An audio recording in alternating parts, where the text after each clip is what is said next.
Good morning and welcome to my office. It's wonderful to see you at school again today.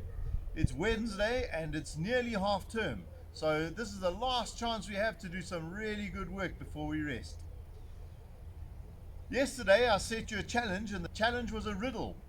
It was Sarah Sykes who came through with that answer first to me in the pre-primary and to me a friend in the senior primary. The answer, of course, the third child's name was Tom. So well done to you. Tamia, your answer came through very quickly. I'm very impressed. Of course, it's not the only thing that Tamia is in the news for recently. This weekend, we had our Treverton night race to raise funds for masks for Moy River. And Tamia ran 18 kilometers to raise funds for that. So that's a really amazing effort. I was paging through the newspaper, and guess what I saw? More Treverton families, and this time in the newspaper, also for the night run. So if you look at the bottom there, you can see the Parsons family, and in particular the Parsons sisters. Now in their race they did various laps in various ways. One of them was a sack race, another one was a dress up. Isn't that great fun? Also there you can see the Betty family and Mr. Pellew. Well done to him for organizing this event. It was a resounding success. We've got a devotion this morning from Mrs Balie. Let's see what thoughts she has to share with us. Good morning, everyone. It's so lovely to be with you this morning and to be able to share something with you. On Friday, when Miss Smith spoke to you guys about what God had laid on her heart about trees and how they get pruned, she mentioned that autumn is perhaps her favorite season in the year. And I love being at Treverton in autumn because it's definitely one place where you see the beautiful changes in the colors of the leaves, and you get the beautiful yellows and then the various stages as they start turning brown, and then sometimes also the absolutely striking red colors. So it is truly a beautiful time of year. I can remember when we moved here 11 years ago, it was just so striking to see the definite change into autumn.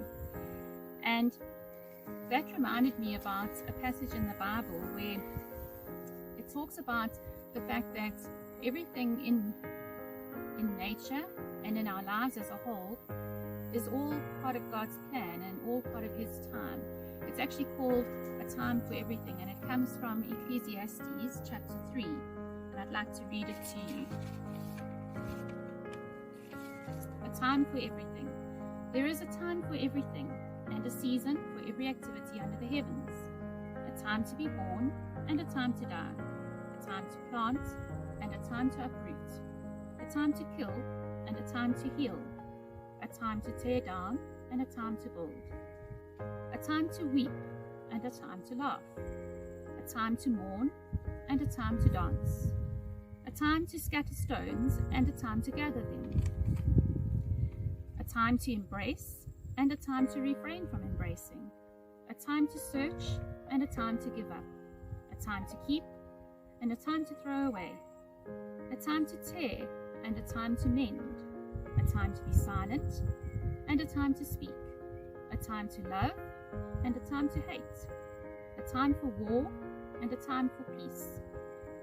What do workers gain from their toil? I have seen the burden God has laid on the human race. He has made everything beautiful in its time. I just love those words at the end, because the whole passage is about the fact that God has provided for a time for everything, both those things that we consider good and those that we consider bad, those things that we consider pleasant and those things that we consider unpleasant. And yet it ends there with, He has made everything beautiful in its time, and that's really special. During this lockdown time, I came across a little story about a boy named Duncan who one day came to make use of his crayons in his desk. And as he opened his desk to take out his box of crayons, he found that all his crayons were lying separately, and they were all lying on top of folded pieces of paper. And so he first of all picked up the red crayon and the piece of paper which lay beneath it. And upon opening it, he found that there was a letter from the red crayon addressed to him. This is what it said. Dear Duncan, it's me, Red Crayon. We need to talk. You make me work harder than any other crayon. I have to colour fire engines, apples, strawberries. I even work on holidays. I have to colour all the Santas at Christmas and all the hearts at Valentine's Day. I need a rest. Your overworked friend, Red Crayon. Well, that got him curious to find out what the other papers contained. And so he moved along to the Black Crayon. And when he opened the piece of paper underneath it, this is what it said. Dear Duncan, I hate being used to draw the outline of things that are coloured in by other colours that all think they are brighter than me. It's not fair when you use me to draw a nice beach ball and then fill in all the colours of it with other crayons. How about a black beach ball, just for once? Is that too much to ask? Your friend, Black Crayon. And so he went on, opening each letter from each individual crayon, and all of them contained complaints. The orange and the yellow crayons were even fighting with each other about who should be used most to draw the sun. And this just got me thinking about how I've been spending some of my time lately. And I know that during this lockdown time, I've certainly had my moments of complaining. I've complained about things like not being able to have a celebration for my son's 21st birthday, not being able to go to school and be with all of you and have school going on like normal every day, not being able to go and shop for certain items. And so I've had my complaints, and it started making me think about how am I spending my time. And I don't know how many of you will remember one of the chapel talks I did last year, where I took a ball of string in front of the chapel, and I told you that this ball of string we were going to use to represent time. And God has been there since before the beginning of time, as the Bible tells us. So if we took this as the beginning of time and we had a peg on this piece of string, that marks the beginning of time as we know it. And I told one child to take that and walk out the one side door of the chapel. And they walked and they walked and they walked until I said, stop. And then I told another child to come and take the ball of string and keep unraveling it and walk out the other door, the other side door of the chapel. And they walked and they walked and they walked until I said stop. And my point was that that's the beginning of time, and this represents, well, we could take it forever and ever and ever, because the Bible tells us that time goes on for absolute eternity. And what we then did was, in the long piece of string that I had in front of me that stretched right across the chapel, I placed a peg to represent where you and I, where our lives began, where we were born. And then I took another peg and I placed it where our lives come to an end, because we know that we will all die one day. And we saw that our lives are such a tiny little stretch of space between everything, between the beginning of time and absolute eternity. Our lives represent a tiny little patch on that whole expanse of time. And it's actually quite a thing to consider. How do we spend that time? What are we doing with that time? This time of lockdown might really seem like it's going on forever, and we're all saying, when is it going to come to an end? And yet, if we look at time from God's perspective, that if that's our lives, this COVID-19 lockdown is a tiny little patch within that space. And so really, it's minimal if we consider it from God's perspective. So we need to keep that in mind.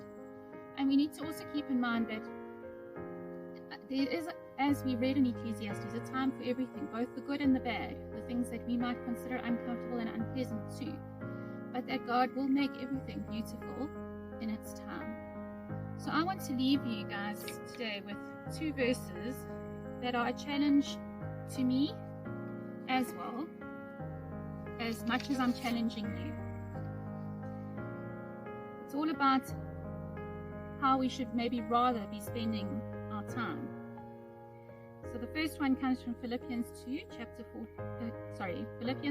2, verse 14, and it simply says this: do everything without complaining or arguing. And then 1 Thessalonians 5, verse 16 to 18, rejoice always, pray without ceasing, which means pray without stopping, give thanks in all circumstances. Remember that passage in Ecclesiastes. Even this time that we're in now is part of God's plan, and the fact that you and I are actually here in 2020 going through it is also part of God's plan, and He will make everything beautiful in His time. Let's pray. Father God, we give thanks for your word. We give thanks for the fact that it both challenges us at times and encourages us too. Father God, forgive us for our weakness in our humanness, the way that we sometimes allow ourselves to get so down and start complaining. Help us to remember that everything is part of your plan. Even what we are going through now is part of your plan, and that you have a good purpose for it in the end. And help us just to trust and believe and to guard ourselves against complaining, and to use this time to bring glory to you in whatever way we can. Thank you, Lord. Amen. Thank you so much to Mrs. Balie for that devotion. Just before I go on to today's challenge, I would like to welcome the grade 1s to Google Classroom.